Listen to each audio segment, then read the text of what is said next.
Hello everyone, मैं आशा करती हूँ आप सभी ठीक होंगे। मैं काजल धामी आप सभी का स्वागत करती हूँ आपके अपने चैनल पीपल टीचर पे। रीट परीक्षा की तैयारी को ध्यान में रखते हुए मैंने आप लोगों के साथ एक स्पेशल सीरीज स्टार्ट की थी, जिसके अंदर मैं आप लोगों से रीट परीक्षा में पूछे जाने वाले इंग्लिश के इंपॉर्टेंट टॉपिक कवर कर रही हूँ। आज की इस वीडियो में हम लोग लिटरेरी आइटम, जिसे हम साहित्य संबंधी शब्द के नाम से जानते हैं, इस टॉपिक को कवर करने वाले हैं। अगर हम लिटरेरी आइटम देखें तो ये हमसे दो अलग अलग एरिया में पूछे जाते हैं। एक है प्रोज और दूसरा होता है पोएम। प्रोज के अंदर जो पूछे जाते हैं वो है ड्रामा, शॉर्ट स्टोरी, नोवेल और एसे। पर हमारे सिलेबस के अंदर प्रोज में सिर्फ और सिर्फ ड्रामा और शॉर्ट स्टोरी दिए गए हैं, तो हम इन दोनों को कवर करेंगे। इसके अलावा अगर हम पोएम की बात करें तो पोएम में एलिजी हो गया, सोनेट हो गया, ऑड हो गया, बैलेड हो गया और लिरिक्स, ये जो है ये यहाँ पे इंक्लूड किए जाते हैं। बट हमारे सिलेबस के अंदर इसमें से एलिजी और सोनेट दिए गए।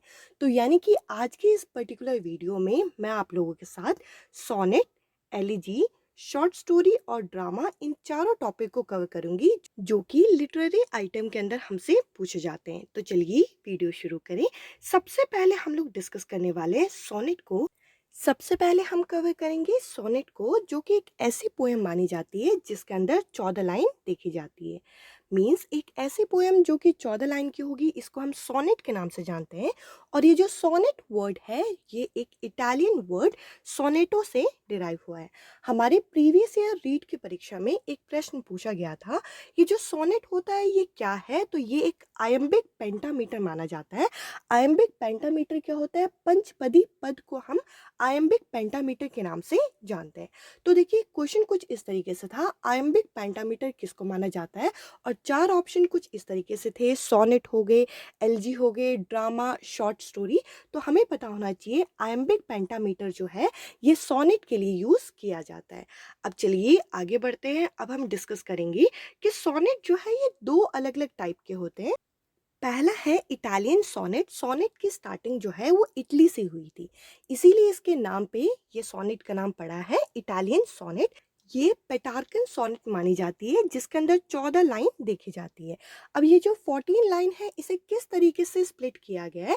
इसमें से जो 8 लाइन होती है उसको हम ऑक्टेव के नाम से जानते हैं, और बाकी बची हुई 6 लाइन जो होती है ये यहाँ पे सस्टेट का काम करती है। तो देखिए यहाँ पे आपको पता होना चाहिए कि कितने ऑक्टेट होते हैं और कितने सस्टेट होते हैं। अब चलिए आगे बढ़ते हैं। आगे यहाँ पे एक नोट लिखा गया है, ये जो पेटार्कन सोनेट होती है ये नाम इसका क्यों पड़ा? 14th सेंचुरी में एक इटालियन पोएट हुआ करते थे, फ्रांसिस्को पेटार्क। इनके नाम पे ये पेटार्क सोनेट पड़े हैं। तो देखिए यहाँ पे हमने डिस्कस किया अभी इटालियन सोनेट को। अब चलिए आगे बढ़ते हैं। अब हम डिस्कस करेंगे इंग्लिश सोनेट को, जिन्हें हम मॉडर्न सोनेट के नाम से भी जानते हैं। इनके अंदर भी अगर हम देखें तो इनके अंदर भी 14 लाइन होती हैं, और इन्हें हम शेक्सपियरियन सोनेट के नाम से जानते हैं, क्योंकि ये शेक्सपियर द्वारा दी गई हैं। इसके अलावा अगर इन 14 लाइन को किस तरीके से स्प्लिट किया गया है, इसको भी हम दो अलग अलग पार्ट में स्प्लिट करते हैं। सबसे पहला होता है क्वार्टर। क्वार्टर जो है ये 4 लाइनों के लिए इस्तेमाल किए जाते हैं। 4 लाइनों का जो पैरा होता है उसको हम क्वार्टर बोलते हैं, और इन पोएम के अंदर ऐसे 3 क्वार्टर होते हैं। तो यानी कि अगर हम देखें तो क्वार्टर टोटल कितने हो गए? यहाँ पे 12 हो गए, जिसमें से जो एक क्वार्टर है यहाँ पे 4 लाइनों का होता है। इसके अलावा दूसरा होता है कपलेट। कपलेट जो होती है वो 2 लाइन की होती है। तो अगर हम इन्हें टोटल करें 12 + 2, तो ये 14 लाइन की पोएम यहाँ पे तैयार होती है। आगे यहाँ पे बता रखा है ये जो इंग्लिश सोनेट है ये किस तरीके से बनी थी। जब ये पेटार्कन सोनेट, जो इटालियन सोनेट के नाम से जानी जाती है, जो कि हमने इससे पहले डिस्कस किया, उस पे जब एक्सपेरिमेंट किया गया उसके बाद ये इंग्लिश सोनेट तैयार की गई। अभी हमने डिस्कस किया सोनेट को।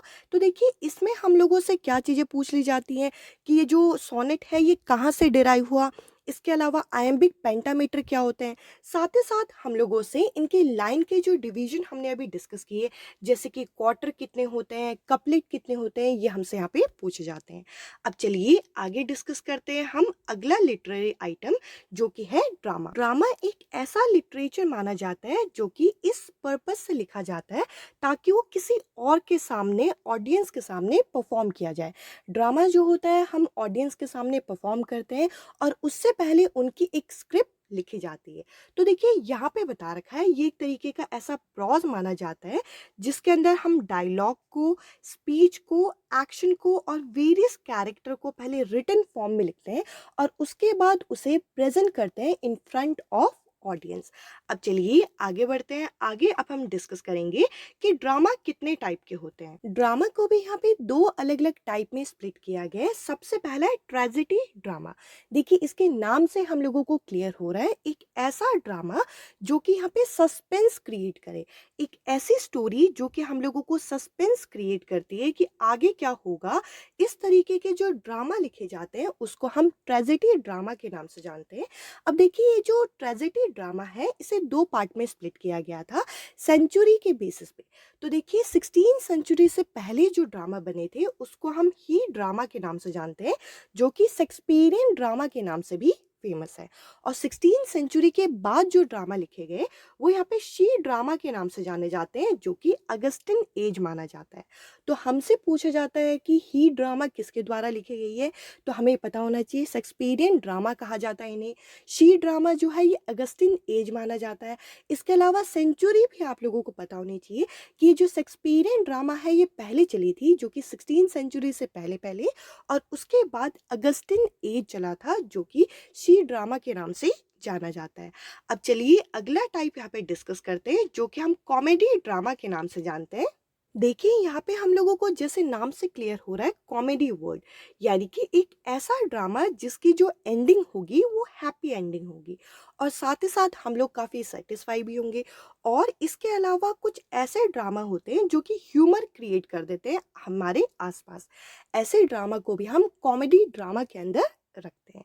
अब चलिए आगे बढ़ते हैं। अब हम डिस्कस करेंगे एलिजी को। एलिजी जो है ये एक सैड पोएम मानी जाती है जो कि हमारे गिफ्ट और सौरो यानी कि जो हमारे दुख के भाव को किसी और के सामने व्यक्त करने में हमें मदद करे जब किसी भी व्यक्ति की मृत्यु हो जाए। तो देखिए यहाँ पे बता रखा है कि अगर किसी की भी फैमिली में डेथ हो जाए और अगर हम जाएं वहाँ पे कोई पोएम अगर बोली जाए जो फीलिंग को एक्सप्रेस करने के लिए इस्तेमाल की जाती है जो कि सैड पोएम कहलाती है, ऐसी पोएम को हम एलिजी के नाम से जानते हैं। यहाँ पे ये बता रखा है ये मॉर्नफुल पोएम मानी जाती है जो कि शोक के समय बोली जाती है। शोक वर्ड को हम मॉर्नफुल वर्ड से एक्सप्रेस करते हैं। इसके अलावा इन्हें हम लेमिस्ट या फिर सॉरोफुल पोएम भी बोलते हैं। आप लोगों के एग्जाम में ये क्वेश्चन भी आ सकता है कि चर्च यार्ड में जो पोएम बोली जाती है जो कि किसी की फीलिंग को एक्सप्रेस करे वो किस टाइप की पोएम होगी, वो यहाँ पे एलिजी होगी। अब चलिए आगे बढ़ते हैं। अब हम डिस्कस करेंगे अगला लिटरेरी आइटम जो कि है शॉर्ट स्टोरी। देखिए जो शॉर्ट स्टोरी होती है ये 2 अलग-अलग टाइप की होती है। एक होती है पैराबल और एक होती है फैबल। तो देखिए इन दोनों में फ़र्क क्या है। पैराबल एक ऐसी स्टोरी को बोलते हैं जो कि हमें स्टोरी के अंदर से एक मोरल प्रोवाइड करे और साथ ही साथ यहाँ पे जो मेन कैरेक्टर इस पोएम के अंदर होता है वो लिविंग होगा, ये एक इम्पॉर्टेंट एस्पेक्ट है। इसके अलावा अगर हम फेबल की बात करें, फेबल जो होती है ये शॉर्ट स्टोरी के लिए प्रयोग की जाती है और साथ ही साथ इसके अंदर जो मेन कैरेक्टर होता है, मेन पात्र होता है, ये यहाँ पे नॉन लिविंग होता है। इसके अलावा अगर हम स्टोरी की बात करें तो कोई इंसान अगर अपने पास्ट एक्सपीरियंस को प्रेजेंट में हमारे सामने एक्सप्रेस कर रहा है तो यहाँ पर वो उसकी स्टोरी बन जाती है। तो देखिए शॉर्ट स्टोरी क्या है, यहाँ पे अगर कोई पास्ट इवेंट को प्रेजेंट के टाइम में बताई जाए तो उसको भी हम स्टोरी के अंदर ही काउंट करेंगे। तो देखिए यहाँ पर आप लोगों से पैराबल, फेबल के बारे में क्वेश्चन पूछा जा सकता है कि पैराबल किस टाइप की स्टोरी होती है, फैबल किस टाइप की स्टोरी होती है। तो इस तरीके के क्वेश्चन हम लोगों से लिटरेरी आइटम से पूछे जाते हैं। आई होप ये वीडियो आप लोगों को पसंद आई होगी। बाकी इसके पहले के पार्ट जो है आपको डिस्क्रिप्शन में उन वीडियोस की लिंक मिल जाएगी। इस वीडियो में इतना ही। अब मैं आपसे मिलूंगी अगले वीडियो में अगले टॉपिक के साथ। Bye bye, take care.